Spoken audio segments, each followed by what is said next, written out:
வணக்கம், welcome to Chandra maths. I'm Hariharan. நம்ம railway எக்ஸாம்ஸோட ப்ரீவியஸ் இயர் கொஸ்டின்ஸ் பார்த்துட்ருக்கோம். ரயில்வே எக்ஸாம்ஸோட ப்ரீவியஸ் இயர் கொஸ்டினில் இது 25வது வீடியோ. முதலாவது question, as of February 2024, which year marked the highest number of prisoners on death row in nearly 20 years in India? கடந்த 20 ஆண்டுகளில் எந்த வருஷத்தில் அதிகபட்ச மரண தண்டனை கொடுத்துருக்காங்க, மரண தண்டனை தீர்ப்பாயிருக்கு அப்படிங்கிறது தான் கேள்வி. ஸோ எந்த வருஷம் அப்படின்னு பார்த்தீங்கன்னா ஆப்ஷன் ஏ 2023. 2023 மட்டும் இந்தியா முழுவதும் கிட்டத்தட்ட 561 பிரிசனர்ஸ்க்கு மரண தண்டனை கொடுத்துருக்காங்க. ஸோ இது கொஞ்சம் ஹையஸ்ட் தான். மரண தண்டனையை ஒழிக்கணும் அப்படின்னு சொல்லி உலகம் முழுவதும் நிறைய போராட்டங்கள் நடந்துக்கிட்டு இருக்குது, நிறைய மூமெண்ட்ஸ்லாம் நடத்திக்கிட்டு இருக்காங்க. ஏன் அப்படின்னா மரண தண்டனை அப்படிங்கிறது ஒரு மிகப்பெரிய ஒரு ஈவிரக்கமற்ற ஒரு தண்டனை. என்ன தான் தவறு செய்தாலும் அவங்களுக்கு மரண தண்டனை கொடுக்குறதுங்கிறது ரொம்ப அதிகபட்ச தண்டனை. இது வந்து கேபிட்டல் பனிஷ்மெண்ட் அப்படின்னு சொல்லுவாங்க. கேபிட்டல் பனிஷ்மெண்ட், மரண தண்டனைக்கு இன்னொரு பேர் கேபிட்டல் பனிஷ்மெண்ட். ஸோ இந்த மரண தண்டனையை ஒழிக்கணும் அப்படிங்கிற மாதிரி நிறைய சொல்லிக்கிட்டு இருக்காங்க. ஸோ இது சிலர் அதுக்கு மரண தண்டனை கண்டிப்பாக வேணுங்கிற சார்பில் சிலரும், வேண்டாம்ங்கிற சார்பில் சிலரும் நிறைய டிபேட்ஸ்லாம் போய்கிட்டு இருக்கு. ஸோ இந்தியாவை பொறுத்த வரைக்கும் 2023 ஹையஸ்ட்டாக 561 பேருக்கு மரண தண்டனை கொடுத்துருக்காங்க. இந்த மரண தண்டனை வந்து பார்த்திங்கன்னா டிஸ்ட்ரிக்ட் கோர்ட்ஸே கொடுக்கலாம். மரண தண்டனையை பொறுத்த வரைக்கும் டிஸ்ட்ரிக்ட் கோர்ட்ஸே மரண தண்டனையை கொடுக்கலாம். ஆனால் அதை யார் உறுதி செய்யணும் அப்படின்னு பார்த்திங்கன்னா கன்ஃபார்ம் பண்ணுறது ஹைகோர்ட்ஸ் கன்ஃபார்ம் பண்ணணும். ஸோ இந்த ஹைகோர்ட் கொடுத்த மரண தண்டனையை அப்பீல் பண்ணி அந்த தண்டனை ரொம்ப அதிகம், நான் செய்த குற்றத்துக்கு ரொம்ப பெரிய தண்டனைன்னு அவங்க அப்பீல் போகிறாங்கன்னா சுப்ரீம் கோர்ட்டுக்கு அப்பீல் போகலாம். சுப்ரீம் கோர்ட்டும் கன்ஃபார்ம் பண்ணிடுச்சுன்னா யார்கிட்ட போகலாம் அப்படின்னு பார்த்தீங்கன்னா பிரசிடெண்ட்டை போகலாம். சரிங்களா? இப்போ பிரசிடெண்ட்டுக்கிட்ட தான் வந்து பார்த்திங்கன்னா ஆர்டிக்கல் 72 படி என்ன இருக்குது, மன்னிப்பளிக்கும் அதிகாரம் இருக்குது. பிரசிடெண்ட்கிட்ட ஒரு 4 வகையான மன்னிப்பளிக்கும் அதிகாரம் இருக்குது. அது என்ன அப்படின்னு பார்த்திங்கன்னா பாடன், ரெப்ரீவ், ரெஸ்பைட் அண்ட் ரெமிஷன் அப்படின்னு சொல்லி ஒரு 4 விதமான அதிகாரங்கள் அவற்றுக்கு. அவர் நினச்சா டோட்டலாக மன்னிச்சு விட்டுடலாம், அல்லது தண்டனையை குறைக்கலாம், அல்லது ஒரு வகை தண்டனை இன்னொரு வகை தண்டனையாக மாற்றலாம். இந்த மாதிரி அவருக்கு அதிகாரங்கள் இருக்குது. ஆளுநருக்கும் ஸ்டேட்டோட கவர்னருக்கும் இந்த மாதிரி கோர்ட் கொடுத்த தண்டனையிலிருந்து விலக்கு அளிக்கிறதுக்கு அல்லது தண்டனையை குறைக்கிறதுக்கு அவருக்கு மன்னிப்பளிக்கும் அதிகாரம் ஆளுநருக்கும் இருக்குது. ஆனால் வித்தியாசம் என்னென்னா பிரசிடெண்ட் நினச்சா டெத் பனிஷ்மெண்ட்டை கேன்சல் பண்ணலாம். Death punishment and army courts, army tri service, army, navy, air force, military கோர்ட்ஸ்னு சொல்லுவோம் இல்லைங்களா, அந்த மிலிட்ரி கோர்ட்ஸில் கொடுத்த தண்டனைகளை பிரசிடெண்ட் நினச்சா கேன்சல் பண்ணலாம். ஆனால் கவர்னருக்கு இந்த 2த்துலேயுமே அதிகாரம் கிடையாது. இதுதான் வித்தியாசம். கவர்னருக்கு டெத் அண்ட் ஆர்மி, நேவி, அதில் ஆர்மி, நேவி, ஏர்ஃபோர்ஸ், அதாவது மிலிட்ரி கோர்ட் மிலிட்ரியில் கொடுத்த அந்த தண்டனை வந்து கேன்சல் பண்ணுற அதிகாரம் கவர்னர்கிட்ட கிடையாது. ஸோ டெத் அண்டு இந்த மிலிட்ரி பனிஷ்மெண்ட் 2த்தையுமே அவரால் கேன்சல் பண்ண முடியாது கவர்னர். பிரசிடெண்ட் நினச்சா பண்ணலாம். இது 2 தான் வித்தியாசம். அதே மாதிரி கவர்னர் வந்து பார்த்திங்கன்னா ஃபார் எக்ஸாம்பிள் தமிழ்நாட்டில் ஒருத்தர் ஏதோ ஒரு குற்றம் செய்கிறாரு, அவருக்கு தண்டனை கொடுக்குறாங்கன்னா அவருக்கு கொடுக்கப்பட்ட அந்த தண்டனையானது தமிழக சட்டத்தின்படி கொடுக்கப்பட்டிருந்ததுன்னா, இப்போ லோக்கல் ஆக்ட் நிறைய இருக்கும் இங்கே. ஃபார் எக்ஸாம்பிள் சாராயம் விற்கிறது சம்திங், இது தமிழ்நாட்டுக்கு பொருத்தமான சில லோக்கல் ஆக்ட்ஸ் வச்சுருப்பாங்க. அந்த லோக்கல் ஆக்டோ அல்லது தமிழக எல்லைக்குள்ளே சம்மந்தப்பட்ட விஷயத்தில் கவர்னர் வந்து தலையிடலாம். ஆனால் இந்திய அளவிலான சட்டங்கள் அல்லது இந்திய அளவிலான விஷயமாக இருந்ததுன்னா பிரசிடெண்ட் தான் முடிவெடுக்கிறது மாதிரி இருக்கும். Okay, next. In which of the following years was the battle of Banihatti fought? Battle of Banihatti கேள்விப்பட்டிருக்கீங்களா? இது ஒரு முக்கியமான வார் தான். அந்த பேரை தான் கேள்விப்பட்டிருக்க மாட்டோம். என்ன அப்படின்னு பார்த்தீங்கன்னா நம்ம பேட்டில் ஆஃப் இது வந்து எந்த வருஷம் பார்த்தீங்கன்னா 1565. இதுதாங்க ராக்ஷா ஹைதாங்கிடி அப்படின்னு ஒன்று படிச்சிருப்போம். ராக்ஷாய் தாங்கிடி அப்படின்னு ஒன்று நம்ம படிச்சிருப்போம், ஞாபகம் இருக்குங்களா? விஜயநகர பேரரசுக்கும் Vijayanagara empire and Deccan sultanates versus Deccan சுல்தானேட்ஸ்க்கு இடையில் நடந்த ஒரு மிகப்பெரிய போர். இந்த போர் தான் வந்து பார்த்திங்கன்னா விஜயநகர எம்பையருக்கு முடிவு கட்டிய ஒரு போர். 1565 நடந்தது. இதுக்கு இன்னொரு பேர் ராக்ஷாய் ஹைதாங்கிடின்னு சொல்லுவாங்க. அதை விட்டுட்டா இன்னொரு பேர் பேட்டில் ஆஃப் தலிகோட்டா அல்லது பேட்டில் ஆஃப் தலைக்கோட்டை அப்படின்னு சொல்லுவாங்க. Battle of Talikota. என்னங்க எத்தனை பேர் இருக்குது ஒரே வாருக்கு அப்படின்னு பார்த்தீங்கன்னா பனிஹாட்டிங்கிறது ஒரு இடம், தலிகோட்டாங்கிறது ஒரு இடம், ராக்ஷாய் தாங்கடிங்கிறது அது 2 கிராமங்கள். ஸோ இது எல்லாமே அந்த வார் நடந்த பகுதிகள். இது எல்லாமே அந்த வார். இப்போ சண்டை நடக்குதுன்னா ஒரே இடத்துல நடக்காதுங்க. இப்போ திடீர்னு சண்டை போட்டுக்கிட்டு இருப்பாங்க. இப்போ சென்னையில் சண்டை நடக்குதுன்னு வச்சுக்கோங்களேன், படைகள் டக்குன்னு மூவ் ஆக ஆரம்பிச்சிடும். மூவ் ஆகி அப்படியே அரக்கோணம் வரைக்கும் அப்படியே ஒரு படை போகும், இன்னொரு படை விரட்டிக்கிட்டே போவாங்க. அப்புறம் அரக்கோணம் போகும்போது அவங்க அந்த ஏற்கனவே முதல்ல போன படைக்கு அங்கே ஒரு ரிசர்வ் மாதிரி இருப்பாங்க, அவங்க துரத்திக்கிட்டே வருவாங்க. அப்படியே என்ன பண்ணுவாங்க, ராணிப்பேட் போயிடுவாங்க. ராணிப்பேட் அந்த படைகளை துரத்திட்டு வந்த படை வந்து பின்வாங்கி ராணிப்பேட் போச்சுன்னா இப்போ அங்கே முதல்ல ஓடின படை இப்போ இவங்களை துரத்தும். அப்போ வாருங்கிறது ஒரே இடத்துல நடக்காமல் மூவ் ஆகிட்டே இருக்கும். ஸோ இந்த மாதிரி இந்த எல்லா இடத்துலையும் நடந்திருக்கு. இந்த தலிகோட்டா, பனிஹட்டி, ராக்ஷாய் தாங்கடி, இந்த மாதிரி 3 இடத்துலையுமே நடந்திருக்கும் அப்படின்னு சொல்லி ஒவ்வொரு ஹிஸ்டாரியனும் ஒவ்வொரு பேரை சொல்கிறாங்க. ஸோ இந்த 3 பேருமே ஒரே போரை தான் குறிக்குது. எல்லாமே 1565 நடந்த battle of Talikota or battle of Rakshasi Tangadi or battle of அந்த பனிஹட்டி. ஸோ இது 3மே ஒரே போர் தான் சொல்லுது. இந்த போர் தான் விஜயநகர எம்பையருக்கு முடிவு கட்டிய போர். ஆப்போசிட்டில் யார் இருந்தாங்கன்னு பார்த்தீங்கன்னா டெக்கான் சுல்தானேட், பீடார், கோல்கண்டா, அகமது நகர், அவங்களாம் சொல்லுவோம் இல்லைங்களா, பீஜப்பூர், இவங்கெல்லாம் சேர்ந்து விஜயநகர இதில் முடிச்சு விட்டாங்க. நெக்ஸ்ட்டு ஸோ முக்கியமான வார்ஸை ஞாபகம் வச்சுக்கோங்க. இந்த battle of Talikota, battle of Panipat, அடுத்து பேட்டில் ஆஃப் 3 பானிபட் வரும். பானிபட்லேயே 3 பானிபட்ஸ் வரும், அதையும் தெரிஞ்சுக்கோங்க. அடுத்து 2 தரையின். ஸோ இந்த மாதிரி முக்கியமான வார்ஸ்லாம் இருக்குது. ரொம்ப டிசிசிவ் வார்ஸ்ன்னு சொல்லுவாங்க. இதுதான் நாட்டில் மிகப்பெரிய மாற்றத்தை ஏற்படுத்தின போர்கள்லாம் இருக்குது. ஸோ அந்த மாதிரியான போர்களை கம்பல்சரி தெரிஞ்சுக்கணும். அடுத்து இப்போல்லாம் ஒரு ட்ரெண்டை ஃபாலோ பண்ணுறாங்க. என்னென்னா, அக்பர் இருக்காருன்னு வச்சுக்கோங்களேன். அக்பர் வந்து அவரோட காலத்தில் ஒரு நிறைய படையெடுப்புகள் நடத்திருப்பார். அந்த படையெடுப்புகளை ஆர்டராக கேட்க ஆரம்பிச்சிட்டான். ஃபார் எக்ஸாம்பிள், ஃபஸ்ட் வார் இது, செகண்ட் வார் இதுன்னு அப்படின்னு சொல்லி ஒரு 4 வாரம் கொடுத்து அதை ஆர்டர் பண்ணுன்னு சொல்கிறான். இல்லை இந்த வாரம் எந்த வருஷம் செஞ்சார், யார் கூட செஞ்சார், இந்த மாதிரியான கொஸ்டின்ஸ்லாம் வருது.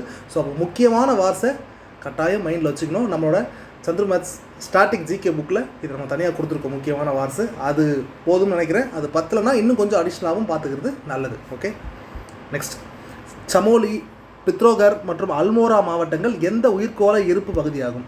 இந்த சமோலி, பித்ரோகர் மற்றும் அல்மோரா இதெல்லாம் எங்கே இருக்குது அப்படின்னு பார்த்தீங்கன்னா உத்தரகாண்டில் இருக்குது.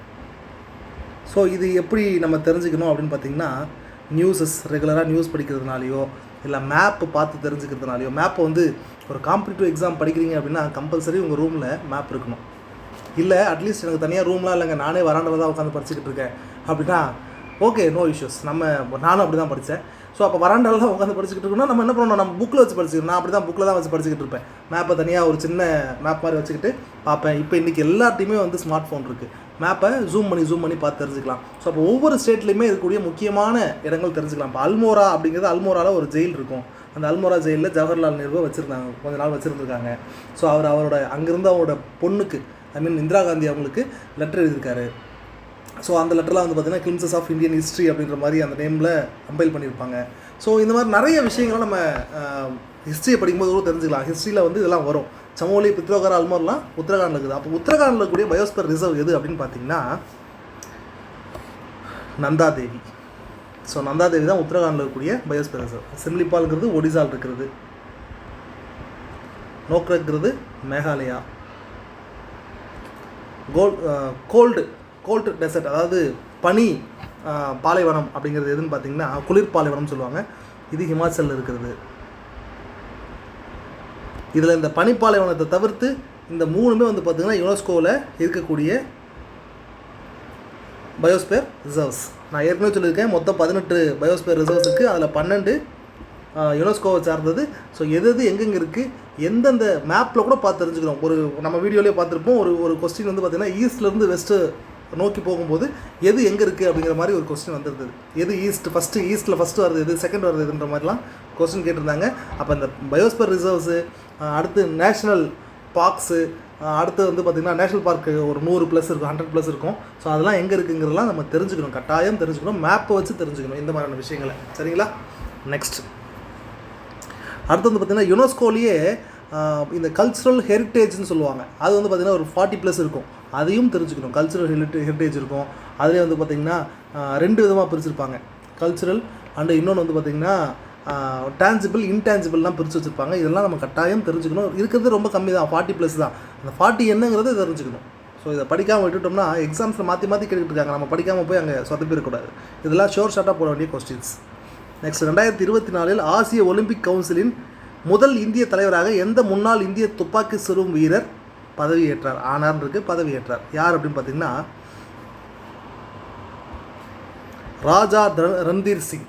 இவர் தான் வந்து first Indian president of the Olympic Council of Asia. Asia Olympic கவுன்சிலோட ஃபஸ்ட்டு இந்தியன் பிரசிடென்ட், அதாவது இந்தியாவிலிருந்து ஏஷியன் ஒலிம்பிக் கவுன்சிலுக்கு தேர்வான முதலாவது தலைவர் இவர் தான். ஏஷியன் ஒலிம்பிக் கவுன்சில்லாம் ஒன்றும் இல்லைங்க, ஒலிம்பிக் போட்டி நடக்குது இல்லைங்களா, அதுக்கு வந்து பார்த்திங்கன்னா நேஷனல் லெவலில் ஒரு கவுன்சில் இருக்கும், கண்டங்கள் அளவில் கான்டினென்டல் லெவலில் ஒரு கவுன்சில் இருக்கும். இப்போ கண்டங்கள் அளவில் இவர் செலக்ட் ஆகிருக்கார். யாருன்னு பார்த்தீங்கன்னா ராஜா ரந்தீர் சிங் அப்படிங்கிறவர் தேர்ந்தெடுக்கப்பட்டிருக்காரு. ஸோ இவர் வந்து பார்த்திங்கன்னா ஒலிம்பிக்கில் ஆல்ரெடி கலந்துக்கிட்டு இருந்த ஒரு துப்பாக்கி சுடும் வீரர் தான். அடுத்து சீல் இருக்கார் பாருங்கள், ராஜ்யவர்தன் சிங் ரத்தோர். இவர் ஏற்கனவே யூனியன் மினிஸ்டராக கூட நம்ம பார்த்துருப்போம். 2019 யூனியன் மினிஸ்டராக இருந்திருப்பார். இப்போ ராஜஸ்தானோட மினிஸ்டராக இருக்கார், ராஜஸ்தான் கேபினட் மினிஸ்டராக இருக்கார். ராஜஸ்தானில் எதுக்கு இருக்காருன்னு பார்த்தீங்கன்னா யூத் வெல்ஃபேர் அண்டு ஸ்போர்ட்ஸ் மினிஸ்டராக இருக்கார். ஸோ ஏன் இவருக்கு இந்த போஸ்ட் கொடுத்துருக்காங்கன்னு பார்த்தீங்கன்னா, இவர் இந்த ஆப்ஷனில் ஏன் கொடுத்துருக்காங்கன்னு பார்த்தீங்கன்னா, இவர் ஒரு துப்பாக்கி சுடும் வீரர். இவர் என்ன பண்ணியிருக்காரு, 2004 சில்வர் ஒலிம்பிக்கில் சில்வர் மெடல் அடிச்சிருக்கார். இவர் துப்பாக்கி சுடுதலில் ஒலிம்பிக்கில் 2004 சில்வர் அடித்தவர். அவர் யூனியன் மினிஸ்டராக இருந்திருக்காரு. ராஜஸ்தானில் ஸ்போர்ட்ஸ் மினிஸ்டராக இருக்கார். பொருத்தமான ஆள் தான் இல்லை. ஸோ இவர் வந்து பார்த்திங்கன்னா இந்த 2004 இந்தியா பெற்ற ஒரே ஒலிம்பிக் மெடல் இது தான், அது இவர் வாங்கி கொடுத்தது தான். ஓகேங்களா. அடுத்து விஜயகுமார் அப்படிங்கிறவர் யாருன்னு பார்த்தீங்கன்னா, இவரும் ஒரு ஷூட்டர். இவர் வந்து பார்த்திங்கன்னா 2012 சில்வர் அடிச்சிருக்கார். ஷூட்டிங்கில் 2012 ஒலிம்பிக்கில் சில்வர் அடிச்சிருக்கார். Okay, next. பின்வரும் எந்த கட்டுரை, ஆக்சுவலி ஆர்டிகல்ஸ், இந்த டிரான்ஸ்லேஷன் ரொம்ப ரொம்ப ரொம்ப சொதப்புது. கூகுள் டிரான்ஸ்லேஷன் தான் யூஸ் பண்ணுறேன், எடிட் பண்ணாமல் விட்டுட்டேன், சாரி. ஆர்டிகல் ஷரத்து. பின்வரும் எந்த ஷரத்து தேர்தல் ஆணையம் அமைப்பது தொடர்பான விதிகள் ஒன்று? எந்த ஷரத்தில்? இங்கே இருக்கிற அந்த ஆர்டிகல்ஸில் எது வந்து எலெக்ஷன் கமிஷனை பற்றி சொல்லுது அப்படின்னு பார்த்தீங்கன்னா ஆர்டிகல் 324 என்ன சொல்லுது? எலெக்ஷன் கமிஷன், இந்தியாவுக்குன்னு ஒரு எலெக்ஷன் கமிஷன் இருக்கணும். அந்த எலெக்ஷன் கமிஷன் தான் அந்த MLA MP elections, MLA MP and president vice president எலெக்ஷன்லாம் நடத்தும். ஸோ அதை வந்து ஆர்கனைஸ் பண்ணி சூப்பர்வைஸ் பண்ணி அதுதான் கண்டக்ட் பண்ணும் அப்படின்ற மாதிரி சொல்லியிருக்கோம். அதான் 324. ஸோ அடுத்து ஆர்டிகல் 330 அப்படிங்கிறது என்ன அப்படின்னு பார்த்தீங்கன்னா, எஸ்சி எஸ்டிக்கு லோக்சபாவில் ரிசர்வேஷனை பற்றி சொல்கிறது ஆர்டிகல் 330. சரிங்களா. இதுலேயே 330A அப்படின்னு ஒன்று வரும். அது என்னங்க 330A அப்படின்னு பார்த்தீங்கன்னா, விமன்ஸ்க்கு இப்போ ஒரு ரிசர்வேஷன் கொடுத்தாங்கல்ல, அந்த விமன்ஸ் ரிசர்வேஷன் எங்கே? லோக்சபாவில் விமன்ஸ் ரிசர்வேஷனுக்கு 330A. 353 என்ன சொல்லுது அப்படின்னு பார்த்தீங்கன்னா, நமக்கு தெரியும் 352 360 வரைக்கும் எமர்ஜென்சியை பற்றி பேசும். 353 அப்படிங்கிறது என்னென்னு பார்த்தீங்கன்னா, ஒரு எமர்ஜென்சி அப்படிங்கிறது நேஷனல் எமர்ஜென்சி, அதாவது 352 படி ஒரு நேஷனல் எமர்ஜென்சியை கொண்டு வந்துட்டாங்கன்னா அது எப்படி எஃபெக்ட்டுக்கு வரும், செயல்பாட்டுக்கு வருங்கிறத பற்றி எக்ஸ்பிளைன் பண்ணுறது தான் 353. அப்போ 343 என்னங்க? 343 அப்படிங்கிறது என்னன்னு பார்த்தீங்கன்னா, அஃபிஷியல் லாங்குவேஜ் ஆஃப் த யூனியனுக்குன்னு ஒரு அஃபிஷியல் லாங்குவேஜ் இருக்கணும் இல்லைங்களா, அந்த அஃபிஷியல் லாங்குவேஜை பற்றி சொல்கிறது தான் 343. அது என்னங்க அஃபிஷியல் லாங்குவேஜ்? நமக்கு ஹிந்தியை அஃபிஷியல் லாங்குவேஜாக கொண்டு வந்திருக்காங்க. கூடவே இங்கிலீஷை பயன்படுத்தி வரோம். 15 வருஷத்துக்கு மட்டும் பயன்படுத்துவோம்னு ஆரம்பத்தில் சொன்னாங்க. இப்போ அது எக்ஸ்டெண்ட் ஆகிட்டே இருக்குது. ஏன்னா நம்மளாம் அப்போஸ் பண்ணிக்கிட்டு இருக்கோம், ஹிந்தியை நீங்கள் கொண்டு வந்தால் அது எல்லாருக்கும் ஆபத்தாக இருக்கும்னு சொல்லி அப்போஸ் பண்ணுறதுனால இப்போ ஹிந்தி அலாங் வித் இங்கிலீஷ் தான் அஃபிஷியல் லாங்குவேஜாக இந்தியாவில் யூஸ் ஆகிட்டுருக்கு. நெக்ஸ்ட்.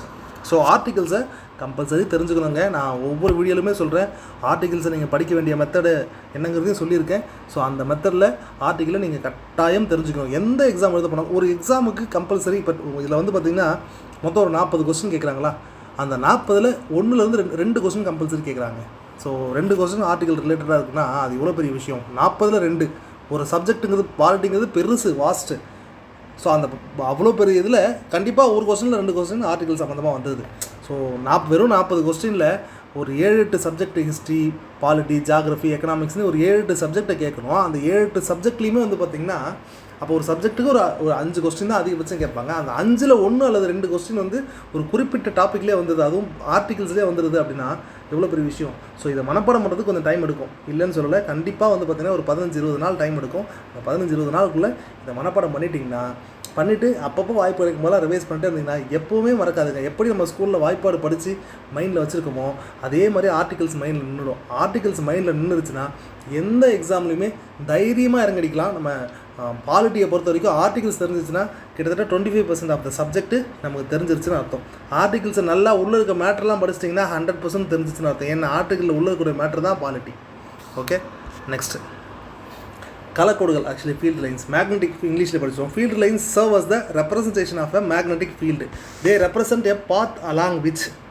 ஸோ காந்தப்புல கோடுகள்னு சொல்லுவாங்க. அது என்னன்னு பார்த்தீங்கன்னா, இது ஒரு காந்தம்னு வச்சுக்கோங்களேன். இதில் நார்த் சவுத் அப்படின்னு 2 இருக்கும். ஸோ இதில் வந்து பார்த்திங்கன்னா இந்த பக்கம் இந்த பக்கம் கதிர்கள் போய்கிட்டே இருக்கும். சரிங்களா? ஸோ இந்த மாதிரி காந்தப்புல கோடுகள் வந்து அந்த மேக்னெட்டிக் ஃபீல்டு லைன்ஸ், இதை தான் ஃபீல்டு லைன்ஸ் சொல்லுவாங்க. இது வந்து இருக்கும் போகிறீங்களா, அது ஃபீல்டு லைன்ஸ் சொல்லுவாங்க. ஸோ இது வந்து பார்த்திங்கன்னா மேக்னெட்டிக் ஃபீல்டை ரெப்ரசென்ட் பண்ணுது. ஸோ இது இந்த கோடுகள்லாம் போகுது இல்லைங்களா, அப்போ அது கோடுகள் போகிறதுனால அங்கே மேக்னெட்டிக் ஃபீல்டு இருக்குது அப்படிங்கிறத ரெப்ரசென்ட் பண்ணுது. தே ரெப்ரசென்ட் த பாத். இது வந்து ஒரு பாத்தை சொல்கிறது மட்டும் இல்லாமல் வேறு என்ன அடிஷ்னலாக சொல்லுதுன்னு கேட்குறாங்க. வேறு என்ன அடிஷ்னலாக சொல்லுது அப்படின்னு பார்த்தீங்கன்னா, a hypothetical free north pole could tend to move. So hypothetical north pole வந்து மூவ் ஆகும், சவுத்தை நோக்கி மூவ் ஆகும் அப்படிங்கிறதையும் சொல்லும். என்ன சொல்கிறாங்க அப்படின்னு பார்த்தீங்கன்னா, மேக்னெட்டில் வந்து பார்த்திங்கன்னா நார்த் சவுத்துன்னு 2 இருக்குங்க. நீங்கள் எவ்வளோ பெரிய மேக்னெட்டாக இருந்தாலும் அதில் நார்த் போல் சவுத் போல்னு 2 போல் கண்டிப்பாக இருக்கும். அந்த மேக்னெட்டை நீங்கள் எத்தனை துண்டாக உடைச்சாலும் ஒவ்வொரு துண்டுலையுமே நார்த் போல் சவுத் போலும் தனித்தனியாக உருவாயிரும். ஸோ இதுதான் மேக்னெட்டோட பண்பு. ஸோ அப்படி இருக்க சூழ்நிலையில் தனியாக நார்த் போலை மட்டும் கட் பண்ணி எடுத்துட்டிங்கன்னா, அப்படிலாம் கட் பண்ண முடியாது. நம்ம கட் பண்ணி நம்புகிறோம். அப்படி கட் பண்ணி எடுத்துகிட்டு இந்த பக்கத்தில் இன்னொரு மேக்னெட் இருக்குது, அதில் கொண்டு போய் அந்த மேக்னெட்டை கிட்ட வச்சோம்னா அதில் வந்து காந்தப்புல கோடுகள் வந்து நார்த்துலேருந்து சவுத்து நோக்கி போய்கிட்டே இருக்கும். ஸோ அப்போ அந்த நார்த்தை கொண்டு போயிட்டு அந்த நம்ம ஏற்கனவே ஒன்று கட் பண்ணி வச்சுருக்கோம் இல்லைங்களா, அந்த கட் பண்ணி வச்சுருக்கக்கூடிய அந்த நார்த் போலை கொண்டு போய் இந்த காந்தப்புல கோடுகள், அதாவது ஃபீல்டு லைனில் வச்சோம்னா அந்த நார்த் போல் வந்து அந்த கற்பனையான நார்த் போல் எதை நோக்கி நகரும்னு கேட்டிங்கன்னா சவுத்தை நோக்கி நகரும். ஸோ இதைத்தான் இவன் சொல்கிறான். ஸோ இதுதான் இந்த கொஸ்டினுக்கான ஆன்சர் டி. சரிங்களா? ஸோ இது ஃபிசிக்ஸில் வரக்கூடியது. இந்த மாதிரி ஃபிசிக்ஸு, எக்கனாமிக்ஸு இதெல்லாம் கொஞ்சம் கான்செப்ட்ஸ் கேட்குறாங்க. நம்ம ரொம்ப டெப்த்தாக படிக்காட்டியும் வாட் இஸ் வாட் அந்த லெவல்லையாவது தெரிஞ்சுக்கணும். ஓகே, அடுத்து who became the president of Mexico in June 2024? Who was a climate scientist and a former mayor of Mexico City? June 2024 மெக்சிகோங்கிறது சவுத் அமெரிக்காவில் இருக்கக்கூடிய ஒரு நாடு, சவுத் அமெரிக்கா. ஸோ யூஎஸில் வந்து பார்த்திங்கன்னா ரொம்ப அதிகமாக புலம்பெயர்ந்தவர்கள் யாருன்னு பார்த்தீங்கன்னா, ஃபஸ்ட்டு மெக்சிகன்ஸ், அடுத்து இந்தியன்ஸ் அப்படின்னு சொல்லுவாங்க. யூஎஸில் நிறைய பேர் வெளிநாட்டுக்காரங்க நிறைய பேர் இருக்காங்க. அதில் முதலிடத்தில் இருக்கவங்க மெக்சிகன்ஸ், 2வது இந்தியன்ஸ் அப்படின்னு சொல்லுவாங்க. அதுலேயும் மெக்சிகன்ஸ் தான் வந்து சட்டவிரோதமாக குடியேறாங்க அப்படின்னு சொல்லுவாங்க. சரிங்களா? ஸோ மெக்சிகோங்கிறது ஒரு சவுத் அமெரிக்கன் கண்ட்ரி. ஸோ இந்த மெக்சிகோவோட பிரசிடெண்ட்டாக ஜூன் 2024 யார் வந்து பதவியேற்றாங்க அப்படின்னு கேட்குறாங்க. அவங்கள பற்றி இன்னும் 2 ஹிண்ட் கொடுத்துருக்காங்க. ஏன்னா அவங்க ஒரு climate scientist and Mexico city அப்படிங்கிறது அதோட மெக்சிகோவோட ஹெட் குவார்ட்டர்ஸ், அதோட கேபிட்டல், அதோட மேயராகவும் இருந்திருக்காங்க. யாருன்னு கேட்குறாங்க. யார் அப்படின்னு பார்த்தீங்கன்னா கிளவுடியா ஷின்போம் அப்படிங்கிற ஒரு ஃபீமேல். அவங்க ஒரு ஃபீமேல். சரிங்களா?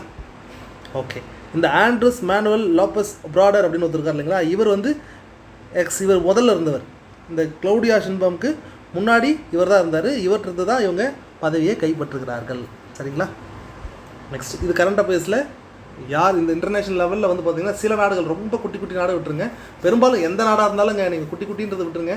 நியூஸில் ஒரு நாட்டோட அதிபர் புதுசாக பதவி ஏற்றிருக்காருன்னு நீங்கள் கேள்விப்படுறீங்கன்னா அதை தனியாக நோட் பண்ணி வச்சுங்க. கம்பல்சரி ஏதாவது ஒரு எக்ஸாமில் அந்த கொஸ்டினை கேட்டுருவான். ஸோ அதனால் அப்பாயின்மெண்ட்ஸை பொறுத்த வரைக்கும் இன்டர்நேஷ்னல் லெவலில் யாரெல்லாம் புதுசாக அப்பாயிண்ட் ஆகிறாங்க, இன்டர்நேஷ்னல் இன்ஸ்டியூட்ஸ்க்கு முக்கியமான இன்ஸ்டியூட்லாம் இருக்கும், அதுக்கு யாரெல்லாம் ஹெட்டாக அப்பாயிண்ட் ஆகுறாங்க, அதேமாதிரி இந்தியாவில் யாரெல்லாம் வந்து பார்த்திங்கன்னா புதுசாக சிஎம்மாக பதவி ஏற்றுக்கிறாங்க, யாரெல்லாம் ஆளுநராக பதவியில் அமர்த்தப்படுகிறார்கள் அப்படிங்கிற எல்லாத்தையும் தெரிஞ்சுக்கணும். அந்த சிஎம் ஆளுநர்லாம், சிஎம்னா அவர் எந்த தொகுதியிலிருந்து தேர்ந்தெடுக்கப்பட்டார், ஆளுநர்னால் அவர் எந்த மாநிலத்திலிருந்து எந்த மாநிலத்துக்கு ஆளுநராக தேர்ந்தெடுக்கப்பட்டார், இது 2த்தையுமே தெரிஞ்சுக்கணும். அவர் எந்த மாநிலத்தை சார்ந்தவர். ஏன்னா ஆளுநரை பொறுத்த வரைக்கும் தமிழ்நாட்டை சார்ந்த ஒருத்தர் தமிழ்நாட்டுக்கு ஆளுநராக போடவே மாட்டாங்க, அது பை கன்வென்ஷன் பண்ண மாட்டாங்க.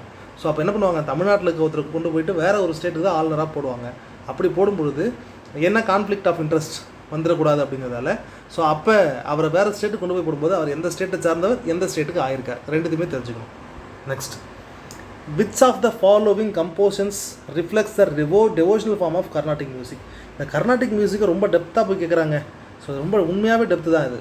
ஸோ இதில் வந்து பார்த்திங்கன்னா devotional form of Carnatic music வந்து எது வந்து டெவோஷனல் ஃபார்மை வெளிப்படுத்துதுன்னு கேட்குறாங்க. எது அப்படின்னு பார்த்திங்கன்னா இந்த தேவார நாமா அப்படிங்கிறது தான் இந்த டெவோஷனலான மியூசிக்கை வெளிப்படுத்துது. சரிங்களா? ஸோ இதில் பாதவனி அப்படின்னு சொல்லி ஒரு ஃபார்ம் கிடையாதுன்றாங்க. ஏன்னா கர்நாடிக் மியூசிக்கில் பாதம் அப்படின்னு இருக்குது, பாதவனி அப்படின்னு ஒன்று கிடையாது. ஸோ அப்போ இந்த ஆப்ஷன் தவறு அப்படிங்கிறாங்க. ஹோரிங்கிறது நார்த் இந்தியாவில் யூஸ் பண்ணுற ஒரு வகையான மியூசிக். இது இந்துஸ்தானியில் வரக்கூடிய, நார்த் இந்தியாவில் ஹிந்துஸ்தானி மியூசிக்கோட ஒரு வடிவம், வோக்கல், அதாவது இந்துஸ்தானி மியூசிக்கோட ஒரு பாடல் வடிவம் அப்படின்னு சொல்கிறாங்க இந்துஸ்தானி. அல்ஹா அப்படிங்கிறது பல்லாட்ஸ் அப்படின்னு சொல்லி நம்ம பஜனை பாடல்கள் மாதிரி பல்லாட்ஸ் அப்படின்னு சொல்லுவாங்க நார்த் இந்தியாவில். அதுவும் குறிப்பாக பஞ்சாப் ஏரியாவில் பயன்படுத்தக்கூடிய ஒரு வடிவம். ஸோ தேவார நாமா அப்படிங்கிறது தான் டெவோஷனல் ஃபார்ம். இதெல்லாம் வந்து கெஸ்ஸிங்கில் போடலாம், ரொம்ப கஷ்டம். நம்ம எக்ஸாக்டாக படிச்சதுலாம் ரொம்ப ரேர் தாங்க.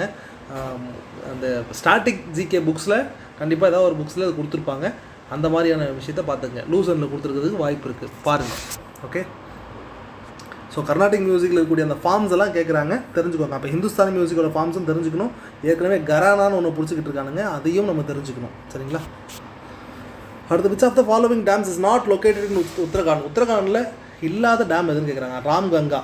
கங்கா கண்டிப்பாக ஹிமாலயாஸ் அடிவாரத்தில் தான் இருக்கும். ஸோ ஆப்ஷனில் வைங்க. நமக்கு தெரியாட்டி எப்படி சூஸ் பண்ணுறது சொல்கிறேன். லக்வார் கேள்விப்பட்டிருந்ததான் உண்டு. தெஹ்ரி டேம் நம்ம ஏற்கனவே கேள்விப்பட்டிருக்கோம், ரொம்ப கண்ட்ராவர்சியான ஒரு டேமாக இருக்குது. ஸோ இதை கட்டுறதுனால நிறைய பிரச்சனைகள்லாம் வரும்னு சொல்கிறாங்க. ஸோ இந்த தெஹ்ரி டேம், ஸோ இந்த 3 டேம்ஸுமே வந்து பார்த்திங்கன்னா உத்தரகாண்டில் இருக்கான். அப்போ இல்லாததுன்னு பார்த்திங்கன்னா நாகி டேம். இது எங்கே இருக்குன்னா பீகாரில் நாகி அப்படிங்கிற ஒரு ரிவரில் கட்டப்பட்டிருக்கிறது, பீகார். சரிங்களா? ராமகங்காங்கிறது கங்கை நதி இருக்கு இல்லைங்களா, அதோட ஒரு துணை நதி ராம்கங்காங்கிறது அதில் இருக்கிறது, அதில் பாயுது. லக்வார் அப்படிங்கிறது எந்த நதியில் வந்து கட்டப்பட்டிருக்கக்கூடிய ஒரு டேம் அப்படின்னு பார்த்தீங்கன்னா யமுனா நதியில் கட்டப்பட்டிருக்கக்கூடிய ஒரு டேம், யமுனா. ஸோ தெஹ்ரி அப்படிங்கிறது என்னன்னு பார்த்தீங்கன்னா பாகிரதி அப்படின்னு ஒரு டேம் இருக்குது. அந்த பாகிரதி டேமில் நதி இருக்குது.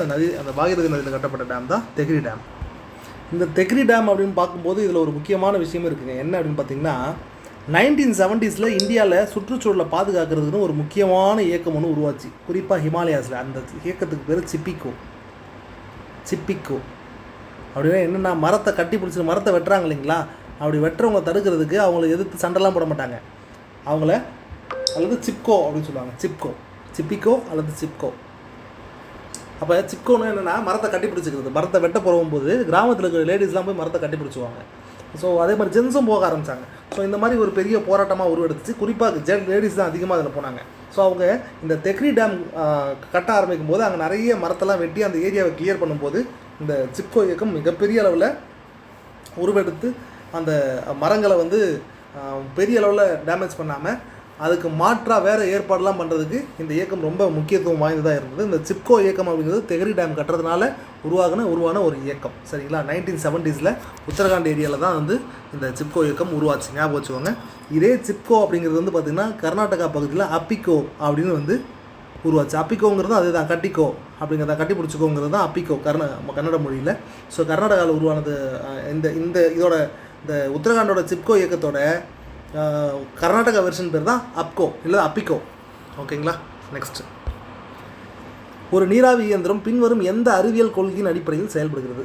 கடத்த திறன், சூப்பர் கண்டக்டிவிட்டி கண்டிப்பாக இருக்காது. ஏன்னா சூப்பர் கண்டக்டிவிட்டி அப்படிங்கிறது என்னென்னு பார்த்தீங்கன்னா, ஒவ்வொரு மெட்டீரியலுக்குமே வந்து பார்த்திங்கன்னா ஒரு டெம்பரேச்சர், டெர்மினல் டெம்பரேச்சர்னு ஒன்று இருக்கும். அந்த டெம்பரேச்சர் கிரிட்டிக்கல் டெம்பரேச்சர், கரெக்டாக சொன்னால் கிரிட்டிக்கல் டெம்பரேச்சர், அந்த கிரிட்டிக்கல் டெம்பரேச்சரை அந்த மெட்டீரியல் ரீச் பண்ணிருச்சு அப்படின்னா அந்த அந்த இது வந்து பார்த்திங்கன்னா அதில் அதன் வழியாக மின்சாரத்தை செலுத்தும் போது ஏதோ ஒரு மெட்டலான உலோகம் இருக்குன்னு வச்சுக்கோங்களேன். அந்த மெட்டலில் வந்து ஒரு குறிப்பிட்ட அளவுக்கு நம்ம சில் பண்ணிட்டாலோ இல்லை ஹீட் பண்ணிட்டாலோ அது வந்து ஒரு குறிப்பிட்ட கிரிட்டிக்கல் டெம்பரேச்சர் ஒரு டெம்பரேச்சர் இருக்கும். ஒவ்வொரு உலோகத்துக்கும் ஒரு கிரிட்டிக்கல் டெம்பரேச்சர் ஒன்று இருக்கும். அந்த கிரிட்டிக்கல் டெம்பரேச்சர் ரீச் பண்ணதுக்கப்புறம் அதன் வழியாக மின்சாரத்தை செலுத்தணும்னு வச்சுங்களேன், எந்த ஒரு மின் தடையும் இல்லாமல் ஈஸியாக கரண்ட்டு பாஸ் ஆகும்.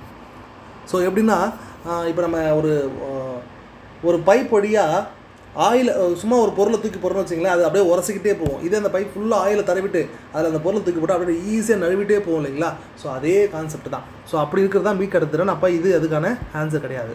11 ஒளிமின் விளைவு. ஒளிமின் விளைவுனா என்னென்னு பார்த்தீங்கன்னா, ஏதோ ஒரு பொருள் மீது லைட்டு பட்டுச்சுன்னா அதிலிருந்து எலக்ட்ரிக் கரண்ட் வெளில வரும். ஸோ அது பேர் ஒளிமின் விளைவு. இதுக்கு வந்து பார்த்திங்கன்னா சோலார் எக்ஸாம்பிளாக சொல்லலாம்.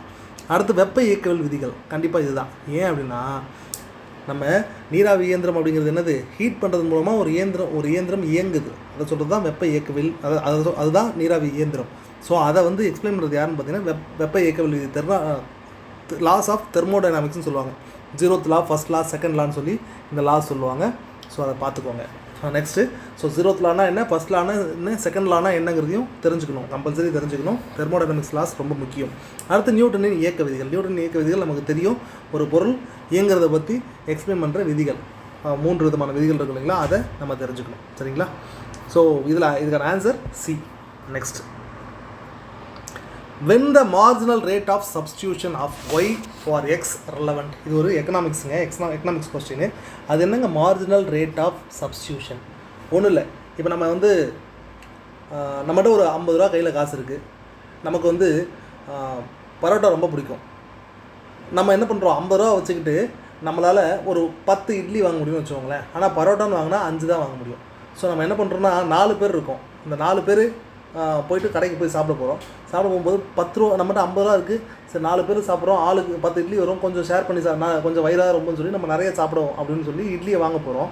ஆனால் அதில் ஒருத்தர் என்ன பண்ணுறான், எனக்கு வந்து அட்லீஸ்ட் ஒரு பரோட்டா கிடச்சா கூட போதும், எனக்கு இட்லி வேணாம்னு சொல்லி அதை சாக்ரிஃபைஸ் பண்ணுறான்னு வச்சுக்கோங்களேன். அதை தான் நம்ம மார்ஜினல் ரேட் ஆஃப் சப்ஸ்டியூஷன் சொல்லுவோம். ஸோ சிம்பிளாக சொல்லணும்னா, நம்மகிட்ட ஒரு குறிப்பிட்ட அளவு தான் அமௌண்ட் இருக்குது, அந்த அமௌண்ட்டை வச்சுக்கிட்டு 2 பொருளை வாங்க முடியும் அப்படின்னும்போது ஏதாச்சும் ஒரு பொருளை வாங்கிக்கலாம் அப்படின்னு ஒரு ஆப்ஷன் வரும்போது ஒன்றை விட்டுட்டு இன்னொன்று சூஸ் பண்ணுவோம் இல்லைங்களா, அதுதான் மார்ஜினல் ரேட் ஆஃப் சப்ஸ்டியூஷன். அப்போ நம்ம சூஸ் பண்ணுற விகிதத்தை பற்றி எந்த ரேட் ஆஃப் எந்த லெவலில் சூஸ் பண்ணுறோம் அப்படிங்கிறது தான் மார்ஜினல் ரேட் ஆஃப் சப்ஸ்டியூஷன் சொல்லுவாங்க.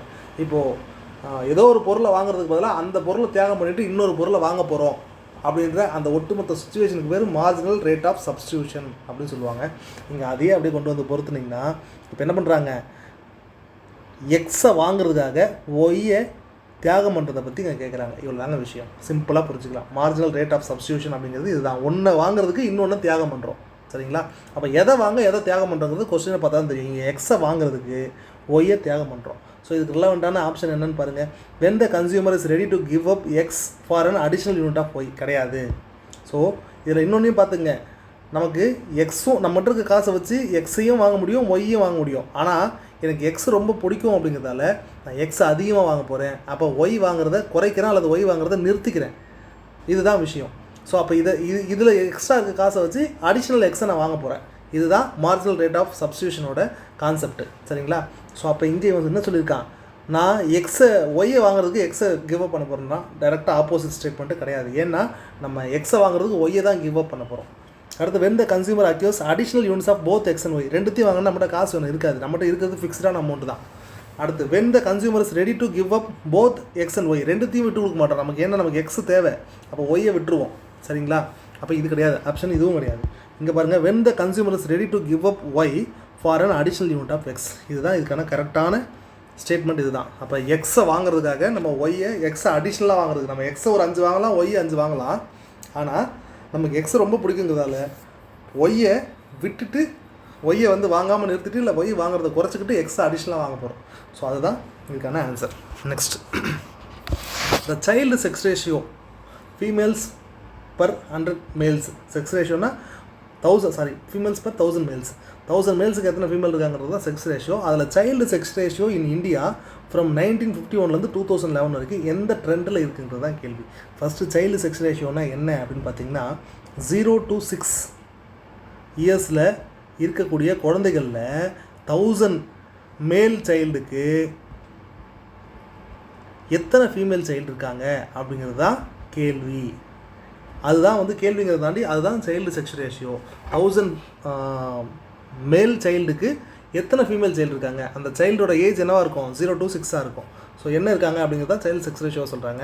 ஸோ இதை பொறுத்த வரைக்கும் இந்தியாவோட ட்ரெண்டு 1951 2011 வரைக்கும் எப்படி இருக்குன்னு பார்த்தீங்கன்னா டிக்ரீஸ்டு தான், குறைஞ்சிட்டு தான் வருது. சைல்டு செக்ஸ் ரேஷியோ 1951 இருந்ததை விட இப்போ குறைஞ்சிக்கிட்டே வருது. இப்போ எந்த ரேஷியோவில் இருக்காங்க அப்படின்னு பார்த்தீங்கன்னா 1951 இந்தியாவோட சைல்டு செக்ஸ் ரேஷியோன்னு பார்த்தீங்கன்னா 946. இதே 2001 எவ்வளோ அப்படின்னு பார்த்தீங்கன்னா 927. 2011 என்னங்கன்னு பார்த்தீங்கன்னா 919. அப்படியே குறைஞ்சிக்கிட்டே வருது, டிக்ரீசிங் ட்ரெண்டில் தான் இது இருக்குது. ஓகே, நெக்ஸ்ட், இந்தியாவிலே வந்து இதையும் பார்த்துக்கோங்க. நான் ஏற்கனவே சொல்லியிருக்கேன் உங்களுக்கு, இந்த மாதிரி செக்ஸ் ரேஷியோ இந்த மாதிரி ஒரு 5-6 விஷயத்தை மட்டும் சொல்லி இதை மட்டும் பார்த்துக்கோங்க. அதுவும் state wise union territory wise national wise இதை பார்த்துக்கோங்க அப்படின்னு சொல்லி நான் சொல்லியிருக்கேன். ஸோ இதில் ஒரு அடிஷ்னல் ஃபேக்ட் என்ன அப்படின்னு பார்த்தீங்கன்னா, இந்திய அளவில் மிக அதிகமான சைல்டு செக்ஸ் ரேஷியோ இருக்கிறது ஹையஸ்ட்டு அப்படின்னு பார்த்தீங்கன்னா எங்கன்னா அருணாச்சல் பிரதேஷ். அருணாச்சல். அங்கே எவ்வளோ இருக்காங்க அப்படின்னு பார்த்தீங்கன்னா 971 ஃபீமேல் சைல்டு ஃபார் 1000 மேல் சில்ட்ரன்ஸ். லோ எங்கே அப்படின்னு பார்த்தீங்கன்னா ஹரியானா வந்து பார்த்திங்கன்னா நம்ம தமிழ்நாட்டில் தேனி, விருதுநகர், தருமபுரி மாதிரிங்க. அது என்னங்க தேனி, தருமபுரி, விருதுநகர்லாம் பார்த்திங்கன்னா இவங்கெல்லாம் குழந்தைங்களை கள்ளிப்பால் ஊற்றி அந்த பெண் குழந்தைகளை கள்ளிப்பால் ஊற்றி கொள்கிற ஏரியாஸாக முன்ன அடையாளம் பண்ணாங்க. இப்போ கிடையாது. இப்போ எல்லாருமே குழந்தைன்னு இருந்தால் போதும் அப்படிங்கிற மாதிரி தான் இருக்காங்க. நான் சொல்கிறது ஒரு 1980s. ஸோ இப்போ ஹரியானா இன்றைக்கு வரைக்கும் அப்படி தான் இருக்காங்க. ஏன்னா ஹரியானாவில் பெண் குழந்தை அப்படிங்கிறது மிகப்பெரிய ஒரு சுமை அப்படின்னு பண்ணுற மாதிரி ஒரு அங்கே அந்த ஒரு தாட் உண்டு. டங்கல் படம்லாம் கூட அதை அடிப்படையாக கொண்டு வந்த படம் தான் அது. ஸோ அதில் அந்த மாதிரி அதனால தான் பேட்டி பச்சாவோ பேட்டி பதாவோ அப்படின்னு ஒரு திட்டத்தை கொண்டு வந்தார் இல்லைங்களா. அந்த திட்டத்தை வந்து இந்திய பிரதமர் அங்கே ஹரியானாவிலேருந்து தான் லான்ச் பண்ணார். ஏன்னா அங்கே தான் அந்த சில்ட்ரன்ஸ் அதாவது சைல்டு செக்ஸ் ரேஷியோ ரொம்ப கம்மியாக இருக்குது அப்படின்னு அங்கே லான்ச் பண்ணுறாரு. ஸோ ஹரியானாவோட சைல்டு செக்ஸ் ரேஷியோ வரும்னு பார்த்தீங்கன்னா 834, ரொம்ப கம்மி, நாட்டிலே ரொம்ப கம்மி. யூனியன் டெரிட்டரியை பொறுத்த வரைக்கும் ஹையஸ்ட் யாருன்னு பார்த்தீங்கன்னா அந்தமான் அண்ட் நிக்கோபார். எவ்வளோ இருக்காங்கன்னு பார்த்தீங்கன்னா 968. ஸோ இவருதுங்க தான் ஹையஸ்ட். சரிங்களா? Okay, next. What is the tenure of chief election commissioner of India? Chief election commissioner of India, election கமிஷனை பொறுத்த வரைக்கும் ஒரு சீஃப் எலெக்ஷன் கமிஷனர் சிஇசியும் 2 எலெக்ஷன் கமிஷனர்ஸும் இருப்பாங்க. 1+2 இதுதான் அந்த சிஸ்டம். சரிங்களா?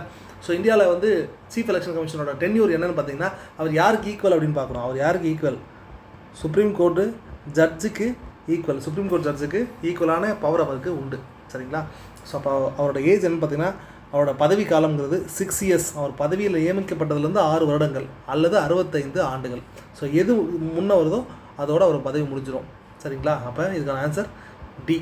ஸோ இதை நம்ம கண்டிப்பாக தெரிஞ்சுக்கணும். நிறைய கான்ஸ்டியூஷனல் போஸ்ட்லாம் இருக்கும். யூபிஎஸ்சியோட சேர்மன், என்ஹெச்ஆர்சியோட சேர்மன், சிபிசியோட சேர்மன், இந்த மாதிரி நிறைய கான்ஸ்டியூஷனல் பாடிஸ் இருக்கும். நான் கான்ஸ்டியூஷனல் பாடிஸ்லாம் இருக்கும். அதோட ஹெட்டு, அதோட மெம்பர்ஸ்க்கான பதவி காலம் என்னங்கிறத நம்ம தனியாக தெரிஞ்சு வச்சுக்கணும். கொஸ்டின்ஸ் வருது, கண்டிப்பாக தெரிஞ்சுக்கணும். இங்கே மட்டும் இப்போ வந்ததை வச்சு சொல்லலை, நிறைய எக்ஸாம்ஸில் கேட்பாங்க.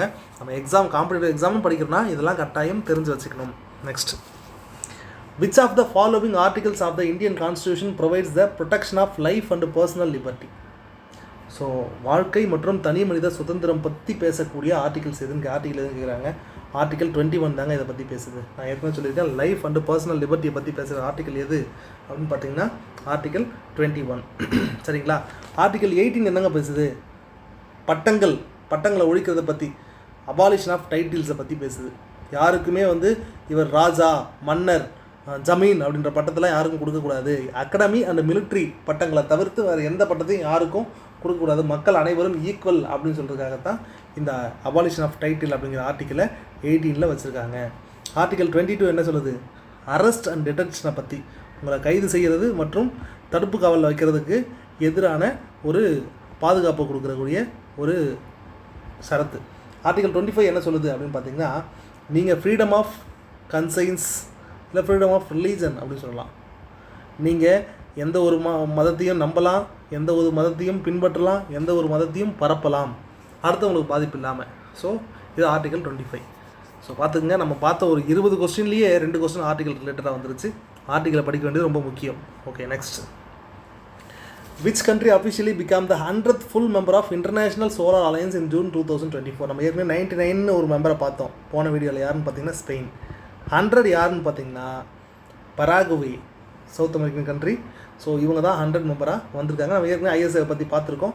ஸோ ஐஎஸ்ஏல ஏன்னா இன்டர்நேஷனல் சோலார் அலையன்ஸ் ஏன் அவ்வளோ முக்கியத்துவம் பெறுது அப்படின்னு பார்த்தீங்கன்னா, இது இந்தியா தலைமையிலான ஒரு அமைப்பு, இந்தியா உருவாக்கின அமைப்பு. இதில் எந்த மெம்பர் சேர்ந்தாலும் அது அதை நம்ம கண்டிப்பாக தெரிஞ்சு வச்சுக்கணும். ஏன்னா எக்ஸாமில் கேட்குறதுக்கு வாய்ப்பு இருக்குது. ஸோ மெம்பர்ஸ் வந்து ஃபஸ்ட்டு இனிஷியலாக நிறைய பேர் 10 நாடுகள் 20 நாடுகள்லாம் சேர்ந்துச்சு. இப்போ அப்பப்போ ஒரு நாடு தான் சேர்ந்துக்கிட்டு இருக்குது. அப்போ நம்ம ஈஸியாக ஞாபகம் வச்சுக்கலாம். ஸோ அதோட மெம்பர்ஸை அப்பப்போ தெரிஞ்சு வச்சுக்கோங்க, யார் புதுசாக ஜாயின் பண்ணியிருக்காங்கன்னு. கொஸ்டின் வரதுக்கு வாய்ப்பு இருக்குது. Next 16. which of the following statement is incorrect with respect to agri clinics and agri business centers scheme in India? agri clinic and agri business centers scheme எப்போ வந்து இந்தியாவில் கொண்டு வர்றாங்க அப்படின்னு பார்த்தீங்கன்னா 2002 வந்து இது கொண்டு வராங்க இந்த ஸ்கீமை. ஸோ இது என்ன சொல்லுது அப்படின்னு பார்த்தீங்கன்னா, இது எது தவறு அப்படிங்கிறத கேள்வி. NABARD is a implementing subsidy component under the scheme on behalf of Government of India. ஆமாம், NABARD தான் இதை கவர்மெண்ட் ஆஃப் இந்தியாவோட சார்பில் இம்ப்ளிமெண்ட் பண்ணுறாங்க. Correct. National institute of agriculture extension management, manage அப்படிங்கிறது ஒரு ஷார்ட்கட்டு. இந்த மேனேஜ் தான் என்ன பண்ணுறாங்க, இந்த ஸ்கீமை இம்ப்ளிமெண்ட் பண்ணுறாங்க for training compound under scheme. இது இந்த ஸ்கீமுக்கு ட்ரைனிங் கொடுக்குறது இவங்க தான் பண்ணுறாங்க, அதுவும் correct. The ANC and ABC scheme is under implementation since April 2008. இது தாங்க தவறு. ஏன்னா இது 2002 இருந்தே நடைமுறையில் இருக்குது. ஸோ அப்போ ஆன்சர் எதுன்னு பார்த்தீங்கன்னா சி தான். சரிங்களா? As of December 2022 about 83,810 candidates have been trained under the scheme so far. இருக்கும், கண்டிப்பாக இதுக்கு வாய்ப்பு இருக்குது. ஸோ இதில் வந்து பார்த்திங்கன்னா நம்ம இந்த ஸ்கீமை பற்றி எக்ஸாக்டாக தெரிஞ்சிருந்தால் தான் உண்டு. ரொம்ப பழைய ஸ்கீம் இது. ஸோ இதை பற்றி ஏதாவது டேட்டா வந்திருக்கும் நியூஸில், அதனால தான் இது வந்து கொஸ்டினாக கேட்டிருக்கான். இவ்வளோ பழைய ஸ்கீம்லாம் வந்து பார்த்திங்கன்னா நம்ம ஞாபகம் வச்சுக்க முடியுமானா கஷ்டம் தான்.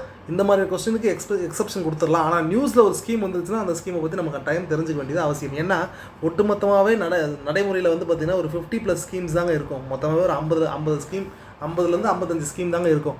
அந்த ஸ்கீம்ஸ் நம்ம தெரிஞ்சுக்கணும். அதில் வந்து பார்த்திங்கன்னா நமக்கு படிக்காமையே ஒரு 30 ஸ்கீமை பற்றி நமக்கு நல்லா தெரியும். மீதி இருக்கக்கூடிய 20+ ஸ்கீமை நம்ம தெரிஞ்சுக்கிட்டாவே எக்ஸாம்ஸில் நம்ம நல்ல மார்க் எடுக்கலாம். ஸோ நம்ம இதை படிக்கிறதுக்கு சோம்பேறித்தனப்பட்டுக்கிட்டு தான் படிக்க மாட்டேங்கிறோம். ஸோ இதை படிச்சுட்டா எல்லாம் அட்டன் பண்ணலாம்.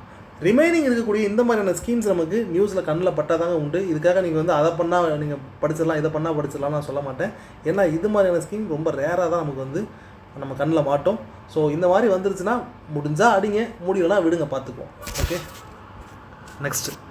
Why do you call the pattern of arrangement, what do you call the pattern of arrangement of leaves on a stem or branch? ஒரு தண்டு அல்லது கிளையில் இருக்கக்கூடிய இலைகளோட அரேஞ்ச்மெண்ட் அமைப்பை நம்ம என்னன்னு சொல்லலாம் அப்படிங்கிறது தான் கொஸ்டின். என்னென்னு அழைக்கலாம் அப்படின்னு கேட்குறாங்க. ஸோ என்ன சொல்லலாம்னு பார்த்தீங்கன்னா ஃபிலோடாக்சின்னு சொல்லலாம். ஃபிலோடாக்சி அப்படிங்கிறது தான் இந்த இலைகள் எப்படி அமைந்திருக்கு அப்படின்னு சொல்கிறத எக்ஸ்பிளைன் பண்ணுற டேர்ம் அதுதான் ஃபிலோடாக்சி அப்படிங்கிறது. தாலோடாக்சின்னு ஒரு டேர்ம் கிடையாது. ஜியோடாக்சி அப்படிங்கிற ஜியோடாக்சிஸ் எக்ஸாக்டான ப்ரைஸ் தான். ஜியோடாக்சிஸ் அப்படிங்கிறது என்னென்னு பார்த்தீங்கன்னா, புவியீர்ப்பு விசை அப்படிங்கிறது நம்ம கீழ் நோக்கி இழுக்குமா, இந்த புவியீர்ப்பு விசைக்கு ஏற்ப தாவரங்களின் பாகங்கள் வளர்கிறது. ஃபார் எக்ஸாம்பிள் வந்து வேர்கள் புவியை நோக்கி போகிறது, அந்த இலைகள் அல்லது பழங்கள் இதெல்லாம் வந்து கீழே தொங்குறது, இதெல்லாம் வந்து இதுக்கு காரணம் இந்த ஜியோடாக்சிஸ் அப்படிங்கிறது தான். அப்போடாக்சிஸ்னு ஒன்று கிடையாது. ஸோ இது 2 டேர்ம் தான் வந்து நடைமுறையில் இருக்குது. இந்த பைலோடாக்சி அப்படிங்கிறது தான் இந்த இலைகள் எப்படி அது ஒரு மெத்தடில் அமைஞ்சிருக்கு இல்லைங்களா, அந்த மெத்தடை பற்றி எக்ஸ்பிளைன் பண்ணுறது இந்த பைலோடாக்சி தான். Next, which of the following articles of Indian Constitution states that it is the duty of every citizen of India to safeguard public property and to abjure violence? So இந்த டியூட்டிஸை பொறுத்த வரைக்கும் பப்ளிக் ப்ராப்பர்ட்டிஸை பாதுகாக்க வேண்டியது நம்ம கடமை. அதே நேரத்தில் வைலன்ஸை கை கொள்ளக்கூடாதுன்னு சொல்கிறதும் இந்த டியூட்டிஸில் சொல்லியிருக்காங்க. சரிங்களா? ஸோ அப்போ இதில் எந்த ஆர்டிக்கல் வந்து இது நான் சொன்ன அந்த விஷயத்தை வந்து சொல்லுது அப்படின்னு கேட்டிருக்காங்க. எதுன்னு பார்த்தீங்கன்னா 51A இதுதான் பப்ளிக் ப்ராப்பர்ட்டியை பாதுகாக்கணும், வைலன்ஸை கை கொள்ளக்கூடாதுன்னு சொன்ன ஆர்டிக்கல் இது தான். ஸோ நம்ம மொத்தம் எத்தனை கடமைகள் இருக்குது, நமக்கு 11 கடமைகள் இருக்குது. எப்போ சேர்த்தாங்க? 1976 42nd அமெண்ட்மெண்ட் மூலமாக நமக்கு 10 அமெண்ட்மெண்ட்ஸை சேர்த்தாங்க. தென் அதுக்கப்புறம் ஒரு அமெண்ட்மெண்ட்டை 86th அமெண்ட்மெண்ட் மூலமாக இன்க்ளூட் பண்ணுறாங்க, குழந்தைங்களுக்கு கட்டாய கல்வி அளிக்கிறது அப்படின்னு சொல்லி. அதுக்கு என்ன ஆர்டிக்கல் பார்த்தீங்கன்னா 51A சரிங்களா? ஓகே. ஸோ இப்போ இதை வந்து இன்க்ளூட் பண்ணுறதுக்கான காரணமான கமிட்டி ஸ்வரன் கமிட்டி. ஓகே, சரி, இதெல்லாம் ஓகேங்க. இப்போ நம்ம எப்படி இதை ஞாபகம் வச்சுக்கிறது அப்படின்னு பார்த்தீங்கன்னா, ஃபஸ்ட்டு எடுத்தோடனே ஆர்டிக்கல் 51ல் இதுதான் இன்க்ளூட் பண்ணது. எப்போவுமே கான்ஸ்டியூஷனில் கேப்ஸில் ஒரு A or B சேர்த்துருக்காங்கன்னா அது பின்னால் சேர்க்கப்பட்டதுன்னு அர்த்தம். இதே கான்ஸ்டியூஷன்லேயே 51 ஸ்மால் ஏன்னு இருக்குன்னா அந்த ஸ்மால் ஏங்கிறது ஆல்ரெடி கான்ஸ்டியூஷனில் எழுதும்போதே உள்ளே இருந்ததுன்னு அர்த்தம். கேப்ஸில் இருந்துன்னா புதுசாக ஆட் பண்ணது அப்படின்னு அர்த்தம். ஸோ இதில் 10 டியூட்டி இருக்கு இல்லைங்களா, அந்த 10 டியூட்டியை ஏதாச்சும் ஒரு ஷார்ட்கட் வச்சு ஞாபகம் வச்சுக்கோங்க. ஃபார் எக்ஸாம்பிள் வந்து ஃபஸ்ட்டு டியூட்டிங்கிறது abide A. 51A to abide by the constitution and respect its ideals and institutions, the national flag and the national anthem. To abide அப்படின்னு வரும். ஏன்னா டு அபைடு அப்படின்னு வரும். எதை வந்து மதிக்கணும் அப்படின்னு பார்த்தீங்கன்னா கான்ஸ்டியூஷன் அண்டு அது உருவாக்கின இன்ஸ்டியூஷன்ஸ், கான்ஸ்டியூஷனால் உருவாக்கப்பட்ட அமைப்புகள் மற்றும் தேசிய கொடி, தேசிய கீதத்தை மதிக்கணும்னு சொல்கிறது ஃபஸ்ட்டு. கடமை இது தாங்க. இதை கான்ஸ்டியூஷனை மதிக்கணும், அது உருவாக்க நிறுவனங்களை மதிக்கணும், அந்த நேஷனல் ஆந்தம் அண்டு ஃப்ளாகை மதிக்கணும் அப்படின்னு சொல்கிறது. பி, ரெண்டாவது, cherish and follow the noble ideas which inspired our national struggle for freedom. So நம்ம ஃப்ரீடம், அதாவது ஃப்ரீடம் மூமெண்ட் டைமில் இருந்த அந்த அந்த ஸ்பிரிட்டை வந்து நம்ம பெருமையாக எடுத்துக்கணும் அப்படிங்கிற மாதிரி செரிஷ் பண்ணணும் அப்படின்ற மாதிரி சொல்கிறாங்க. அதுதான் பி. ஃபஸ்ட் எடுத்தோடனே கான்ஸ்டியூஷன் சொல்லுது, அடுத்து ஃப்ரீடம் ஸ்ட்ரகிளை பற்றி பியில் சொல்லிடுது. மூணாவது C, uphold and protect sovereignty, unity and இன்டெகிரிட்டின்னு 3 விஷயத்த சொல்லுவாங்க. ஸோ இந்த மாதிரி இது 3 விஷயத்த சொல்கிறது மூணாவது. அடுத்து நாலாவது வந்து பார்த்திங்கன்னா தேவையான போது நாட்டை காப்பாற்றணும், நாட்டுக்கு தேவைன்னா நம்ம போய் ஒரு சேவையை செய்யணும் அப்படின்னு சொல்லியிருப்பாங்க. அதாவது to defend the country and render national service when called upon to do so அப்படின்னு சொல்லியிருப்பாங்க. அப்போ தேவையான போது நாட்டுக்கு சேவை செய்யணுன்றது 4வதுல சொல்லியிருக்காங்க. அப்போ என்ன அர்த்தம்? அப்போ நாட்டுக்கு 4 புறம் எல்லை இருக்குது, அந்த 4 புறம் எல்லையும் பாதுகாக்கணும், நம்ம போகணும், நாட்டுக்கு ஆபத்துனா நம்ம போய் 4 புறம் எல்லையும் பாதுகாக்கணும்னு சொல்கிறது 4வது. அப்படி ஏதாவது ஒரு ஷார்ட்கட்டை வச்சு மனப்பாடம் பண்ணிங்க. நீங்கள் வைக்கிற ஷார்ட்கட் எப்படி ஒரு முட்டாள்தனமான ஷார்ட்கட்டாக உங்களுக்கு தெரிஞ்சாலும் கவலை இல்லை, நமக்கு ஞாபகம் வரணும் பாயிண்ட்டு. ஸோ அதை ஏதாச்சும் ஒரு ஷார்ட்கட் வச்சு ஞாபகம் வச்சுக்கோங்க. ஞாபகம் வச்சுக்கிட்டு அதை நீங்கள் வந்து 51A 1ன்னு கேட்டாலும் சொல்லலாம், அப்படியே 1 2 3 லைனாக தெரிஞ்சதுன்னா 1ன்னு கேட்டாலும் சொல்லலாம், 51A ஏன்னு கேட்டாலும் சொல்லலாம். ஸோ அந்த ஆர்டரை ஞாபகம் வச்சுக்கிட்டாவே போதுமானது. சரிங்களா?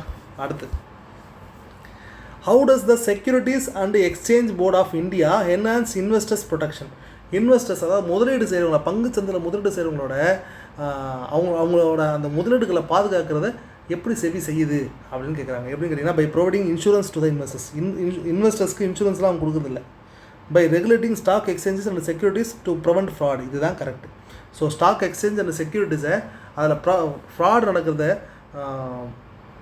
ரெகுலேட் பண்ணி அதை வந்து அந்த ஃப்ராட்ஸை தடுக்கிறாங்க. சரிங்களா?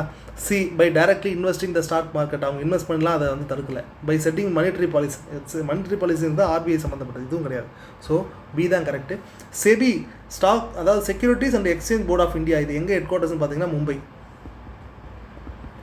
எப்போ முதன்முறையாக ஸ்டார்ட் பண்ணாங்கன்னு பார்த்தீங்கன்னா 12/4/1988. 4ங்கிறது ஏப்ரல்.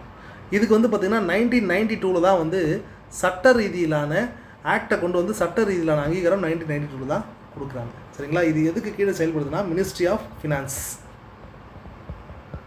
ஓகே, இதுதான் இதை பற்றின ஒரு அடிப்படையான விஷயம். இந்த செபிக்கு யாராவது புதுசாக ஒருத்தர் அப்பாயின் பண்ணிக்காங்க, சேர்மனாக அப்பாயின் பண்ணுறாங்கன்னா தெரிஞ்சுக்கணும். நெக்ஸ்ட்டு, இஸ்ரோ சக்ஸஸ்ஃபுல்லி டெஸ்டட் ஏ 100 watt class polymer electrolyte membrane fuel cell based power system. So polymer electrolyte membrane based fuel cell.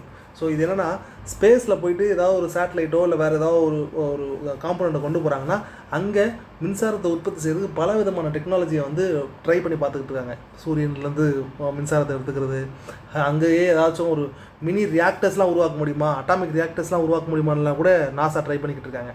So அப்படி பார்க்கும்போது இஸ்ரோ என்ன பண்ணுறாங்கன்னா, பாலிமர் எலக்ட்ரோலைட் மெம்பரன் ஃபியூவல் அப்படின்னு ஒரு ஃபியூவலை உருவாக்கி அந்த மெம்பரன் ஒன்று உருவாக்கி அதன் மூலமாக ஏதாவது மின்சாரத்தை உருவாக்க முடியுமான்னு பார்க்குறாங்க. ஸோ இந்த மெம்பரனில் யூஸ் பண்ணுற அதை வந்து பர்டிகுலர்லி POEM 3 அப்படின்னு சொல்லி ஒரு சேட்டலைட் இங்கேருந்து அனுப்புகிறாங்க இல்லைங்களா, சேட்டலைட்ஸ் அனுப்புகிறாங்க இல்லைங்களா, அந்த சேட்டலைட்ஸ்லாம் அனுப்புனதுக்கப்புறம் அந்த ராக்கெட்டோட எஞ்சிய பாகத்தில் வந்து பார்த்திங்கன்னா எக்ஸ்பிரிமெண்ட்லாம் செய்கிறாங்க.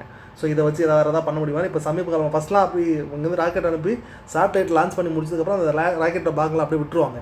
இப்போ என்ன பண்ணுறாங்கன்னா, அந்த ராக்கெட்டோட பாகங்களை கொஞ்சம் மாடிஃபை பண்ணி அதில் சின்ன சின்ன எக்ஸ்பிரிமெண்ட்லாம் செஞ்சு பார்க்குறாங்க. ஃபார் எக்ஸாம்பிள் சமீபத்தில் அந்த செடியெலாம் கூட வளர்த்து பார்த்தாங்க, பீன்ஸ் பட்டாணி செடியெலாம் கூட அதில் வளர்த்து பார்த்தாங்க.